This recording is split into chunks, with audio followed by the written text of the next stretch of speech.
ऐ उपासक, एक काम वासना अनेक प्रकार से फंसाती है। उस काम वासना में कभी कोई आज तक तृप्त नहीं हुआ है, और ये सबसे तीव्र आकर्षण करती है।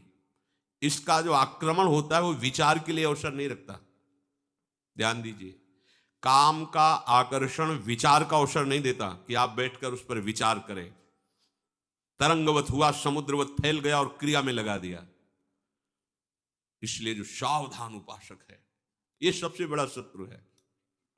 अगर ये होता रहा तो ना आप अपने को भक्त, ना आप ज्ञानी, ना योगी। यहां कह रहे हैं कि भ्रांत मात्र है तुम्हारे हृदय में कि मैं ज्ञानी हूं, भक्त हूं। यही सबसे बड़ा शत्रु। भगवान ने भी पीछे आदेश किया, ये काम बड़ा शत्रु है, ज्ञानियों का शत्रु है। ज्ञानियों की बात नहीं की, आपको इसे मारना होगा। अर्जुन, ये कभी ना अघाने वाला तुम्हारा बहुत बड़ा दुश्मन है। भगवान व्यास देव जी अपने शिष्यों को यही समझाए थे।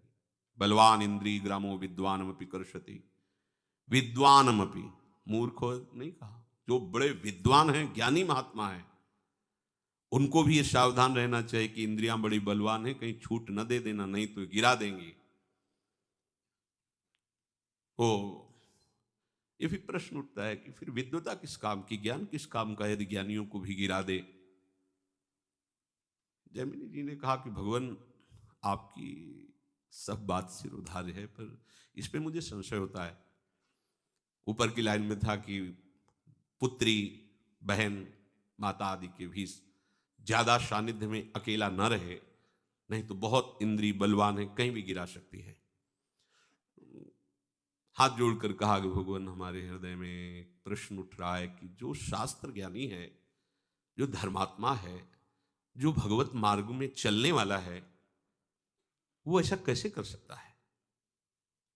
तो कहा, हमने तो लिख दिया, हमारे हृदय में भगवान ने प्रेरणा की, हमने लिख दिया।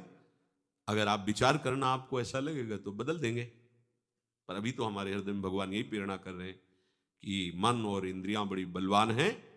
यदि एकांत में इस तरह का संभाषण और बहुत समय तक रहा जाए तो वो अपने पवित्र संबंधों को भी वो दूषित कर सकता है। काम इतना बलवान है। पवित्र संबंधों को, जैसे बेटी है, बहन है, पूज्य भाव जहां रखना है वहां भी ऐसा, इसलिए बहुत सावधान रहना चाहिए। उनको उत्तर देने के लिए 2-4-5 दिन से अध्यापन करवाया। फिर कहा कि बद्रिकाश्रम में भी भगवान व्यास देव जी का वहां कुछ समय के लिए हम जा रहे हैं, आप यहाँ के श्रेष्ठ हैं, आप यहाँ संभालिए समस्त ब्रह्मचारियों को। शास्त्रों ब्रह्मचारी भगवत मार्ग में चल रहे थे। आश्चर्य की बात, 88 हजार ऋषि एक साथ रहकर भजन करते थे, एक साथ, कहीं किसी से राग द्वेष। 88 हजार। भगवान व्यास देव जी जाने की लीला की कि वो गए। संध्या काल में सब परम पावन नदी में स्नान करके संध्यादि तर्पण आदि करने के लिए स्नान करके सब आ रहे थे। आगे आगे सब ब्रह्मचारी, पीछे नुपुरों की झनकार करते हुए 16 वर्षीय अवस्था, श्याम वर्ण, कमल नयन, महाराज मेरी रक्षा करो, ऐसे चरणों की तरफ देखा, लगा कोई माता बहन है, नहीं, गुरुदेव का आदेश नहीं। आगे कदम, महाराज मैं एक स्त्री हूं, जंगल में अकेली फंस गई हूं, रात्रि का समय होने वाला है, यदि आप मुझे शरण नहीं देंगे तो मेरे साथ अहित हो सकता है, अमंगल हो सकता है, और आपको रक्षा करनी ही चाहिए। नजर नीचे हुई किए हुए ही कहा, देखो ये हमारे यहाँ ब्रह्मचारियों का आश्रम है, स्त्रियों का प्रवेश निषेध है। उनका निषेध और विधि की यहाँ बात नहीं, हमारे जीवन की बात है। रात्रि का समय है, प्रातः होते ही मैं चली जाऊंगी, अगर आपको ऐसा भय है तो मुझे किसी कमरे में बंद कर दीजिए और सुबह खोल देना, हम निकल जाएंगे। उनको लगा कि जो शरण में आया है ऐसा, तो चलो कर देते। वो जो ब्रह्मचारियों के लिए वास थे, वो खपरेला, बांस के ऊपर ऐसे खपरेला रखे और मिट्टी की दीवार ऐसे, जब झोपड़ी नुमा, ऊपर खपरेला ऐसे था, एक में कर दिया और कहा अपना ये दरवाजा बंद कर लो, मैं भी बुलाऊं तो तुम मत खोलना। बहुत सावधान। महापुरुषों का सेवन करने वाले महापुरुष ही हो जाते हैं, वो महापुरुष ही हैं। पर गुरु वाक्य पर उनको संशय हुआ, इसलिए उनकी परीक्षा हुई। वो और कोई नहीं है, भगवान व्यासदेव जी हैं। श्याम वर्ण के कमल नयन, नवीन अवस्था। अभी जाकर ध्यानस्थ, ध्यान में बस वही नूपुरों की झनकार, वही अमृतमय वचन, कामिनाम रसवर्धनम सुधामयम वाचो कामिनाम रसवर्धनम। अमृत जैसी बात लेकिन अंदर विकार पैदा कर दे। हमने तो पूछा ही नहीं कि तुम्हारा नाम क्या है, तुम कहां से आए हो, और इस समय जंगल में कैसे। चल के पूछना चाहिए। नहीं नहीं, महाराज ने आदेश किया है, स्त्री का मुख देखना, संभाषण करना, एकांत में वार्तालाप, ये विरुद्ध है, नहीं, ठीक नहीं है।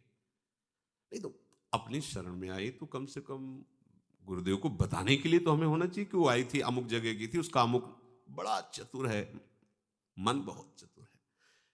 हाँ, ये बात पता तो पूछ लेना चाहिए। और हमारे ही तो आश्रम है, किसी कहीं दूर थोड़ी जाना है। गए दरवाजा, कौन? खोलो, मैं हूं। नहीं नहीं, आपका भी आदेश था कि मैं आऊं तो नहीं खोलना। नहीं नहीं, आप खोलिए, मुझे जरूरी बात करनी है। नहीं नहीं खोलना है। अब तो और व्याकुलता बढ़ी, ऊपर चढ़ गए, छोटी छोटी झोपड़ी नुमा, और खपरेला हटाया, बांसते उनको अंदर। वो मंद मुस्कान, तिरछी चेतवन, मानो पूरे चित्त को आकर्षित कर लिया। हमने तो ये भी नहीं पूछा कि आप जंगल में कैसे अकेली थी, आपका क्या नाम है, आप यहां कैसे जंगल में फंस गए। कुछ नहीं बोल रहे, बस मंद मुस्कान, तिरछी चितवन। अगला प्रश्न बिना उत्तर मिले ही कर दिया, आपका ब्याह हुआ है कि नहीं? नहीं, ब्याह नहीं हुआ है।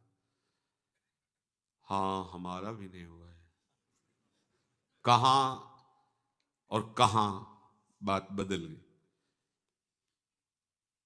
आप चेहरे की तरफ देखा दो, भगवान के अवतार भगवान व्यासदेव जी, वो श्यामता परेश्वरण रूपिणी, जैसे यमुना जी के लिए कहा गया, ऐसी भगवान व्यासदेव भी है।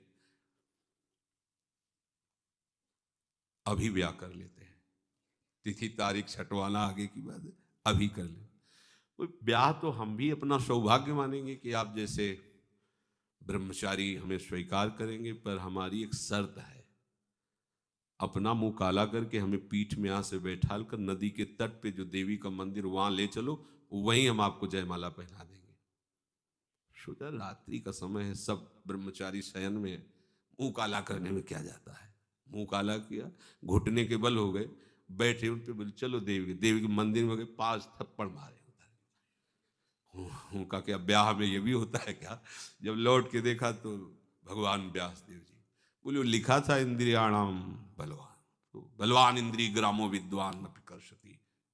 आपको कुछ संशय? बोले गुरुदेव कोई संशय नहीं है, समझ गए प्रभु, ये इंद्रियां बड़ी बलवान है।